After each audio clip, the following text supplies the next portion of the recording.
여러분 안녕하십니까? 방터바 30번째 시간에 잘 오셨습니다. 지금 계속해서 순종에 관한 이야기를 좀 하고 있습니다. 마태복음 7장 21절부터 27절까지인데요.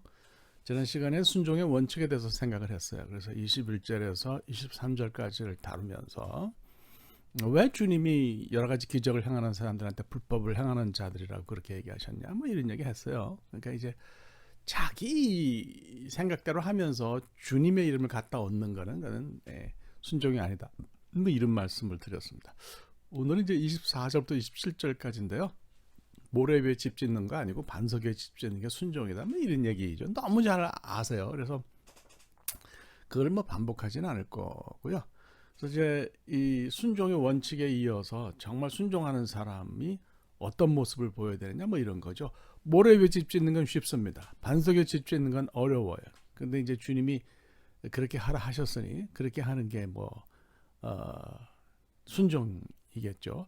모래 위에 집을 짓는다는 것은 무슨 뜻이겠습니까? 이스라엘 지형에는 건천, 우리가 와디라고 부르죠. 이게 이제 원래는 아랍어예요. 아랍어. 와디라고 하는 것이 있어요. 히브리 말로 그 강을 가리키는 단어는 나하르라는 단어가 있습니다. 이건 그냥 강을 가리키는 거예요. 근데 팔레스틴에 강이라고 할 만한 것이 많지 않았죠.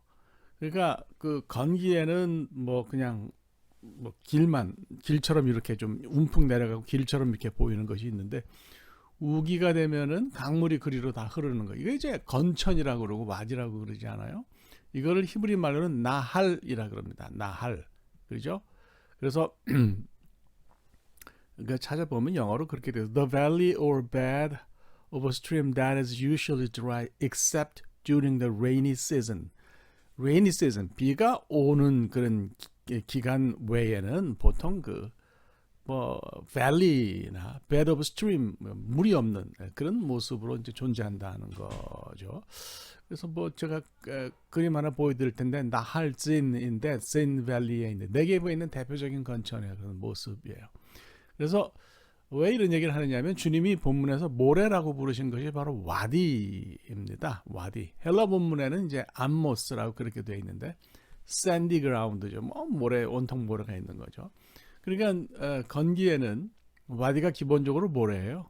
말씀드린 것처럼 모래 집 짓는 거 얼마나 쉽습니까? 그냥 거기다 쑥쑥 갖다 기둥도 박고 판자도 세우고 이렇게 하면 더 쉬워지는 거죠. 그죠? 예. 근데 이제 문제는 풍랑이 몰아치고 비가 많이 온다 말이죠. 그러니까 우기가 되면 이게 문제가 된다는 거죠. 그죠? 이런 상황은 사실은 집이 많은 주택가를 가리키는 건 아니에요. 일반적인 집이 있는 곳은 그렇게 물이 많이 흘러다니겠어요? 그러니까 와디라고 하는 곳이기 때문에 그렇다는 거예요. 물길이에요. 그리고 우기에는 물이 들어닥치는 거죠. 그러니까 건기에는 룰루랄라 하면서 집도 짓고 거기서 살아도 아무 문제가 없지만, 이게 이제 우기에는 그렇지 않다. 이제 이스라엘에서는 겨울이 될 텐데요. 멀쩡하던 곳이 물바다가 된다. 그러니까 멀쩡하던 곳이 물바다가 되는 거는 잘 없는 일이에요. 그러니까 멀쩡하던 곳이 물바다가 되는 거는 와디 외에는 없다. 이렇게 이제 생각하시면 되는 거죠. 그래서 주님께서 말씀하시기를 편안한 와디에 집을 짓지 말고 다소 힘들고 시간이 좀 더디 걸리더라도 반석 위에 집을 지으라고 그렇게 말씀하시는 거예요. 그래서 어떤 분은 반석이 뭐냐, 모래가 뭐냐, 이걸 얘기를 하세요. 그거는 여러분들이 다 알아서 설명하세요. 근데 저는 그게 그렇게 중요하다고 생각을 합니다. 반석이 말씀이다. 그것도 제가 볼 때는 글쎄 말씀을 그렇게 하고 싶으면 하시지만은 그게 이제 본문이 얘기하는 건 그건 아니죠. 여기서 주님이 말씀하신 핵심은요, 순종에 있어요. 순종에. 그러니까 만약에 주님이 모래 위에 집을 지으라 그러면 모래 위에 집을 짓고, 그 다음에 반석 위에 집을 지으라 그러면 반석 위에 집을 짓고 하는 어떤 순종의 자세가 여기서 중요한 거지, 모래가 뭐냐, 반석이 뭐냐, 이거는 그 다음이다, 이렇게 생각합니다. 그래서 그런 사람이 소위 온유한 사람이에요. 온유한 사람은 그냥 네네네네 이렇게 하는 게 아니고, 주님이 말씀하시면 섣불지고 불이라도 뛰어드는 사람이 온유한 사람인 거죠. 말씀에 순종하는 사람이 온유한 사람인 거예요. 그래서 그렇게 여러분들이 생각하시면 될 것 같습니다. 그래서 여기서 이제 순종의 요소를 살펴보면 두 가지로 생각을 할 수 있겠어요. 첫째는 듣는 거죠. 잘 들어야 됩니다. 그래서 오늘날 이제 예수님을 믿는 사람들이 여러 가지 문제 부딪히는 것은 사실 예수님 가르치면 무관심하기 때문이에요. 지금 뭐 기독교 욕 많이 먹는다 그러잖아요. 교회가 잘못됐다 그러잖아요. 교단에 문제가 있다 그러잖아요. 왜 그렇게 했어요? 그게 말씀에 기초하지 않은 채로 그냥 문화적으로만 신앙생활을 하기 때문에 그렇습니다. 어떤 교회 사람이 들어간다 이게. 근데 처음부터 배우는 게 줄서기 배우고 뭐 그냥 뭐 이것저것 다니면서 어떻게 해야 뭐 빨리 집사 투표 받고 장로 투표 받고 이런 것만 배운단 말이에요.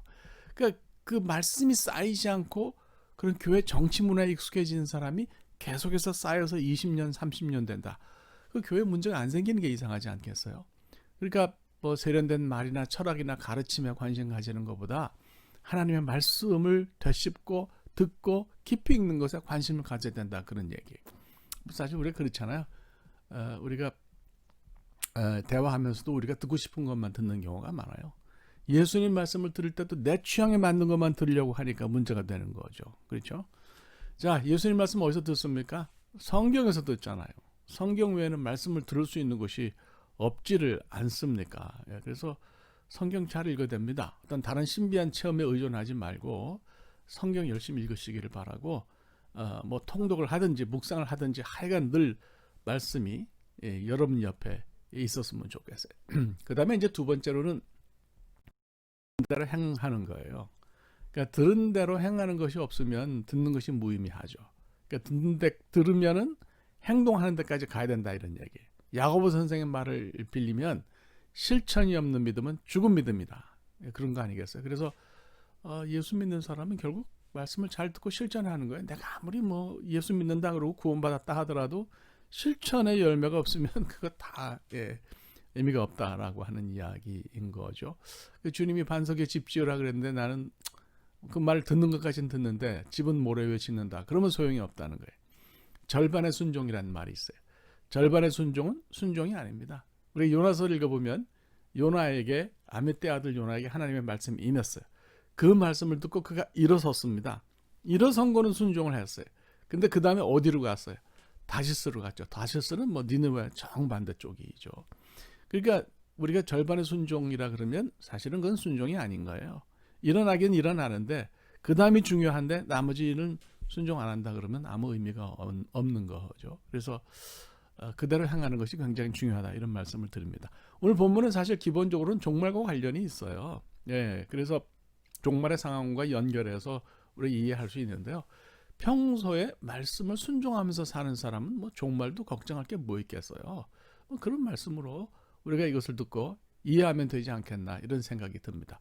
그래서 오늘 이제 모래 위에 집 짓지 말고 반석 위에 집을 지으라고 하는 말씀을 이렇게 여러분들이 생각하시면 좋겠어요. 우선 기본적으로는 이게 세팅이 와디다.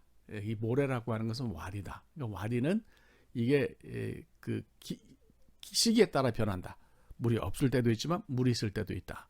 그래서 이게 잘못하면은 망할 수 있는 길이 된다는 거예요. 순종하지 않으면 망한다. 순종하는 사람은 힘들고 어렵지만 반석의 집을 지으면 그런 일이 없다는 거죠. 그래서 여기서 끌어낸 메시지가 두 개. 하나는 잘 들어야 된다. 잘 들어야죠.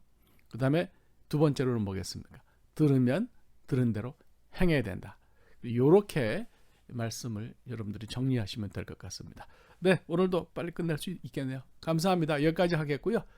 다음 시간에 또 해야 할 말씀을 드리도록 하겠습니다. 감사합니다.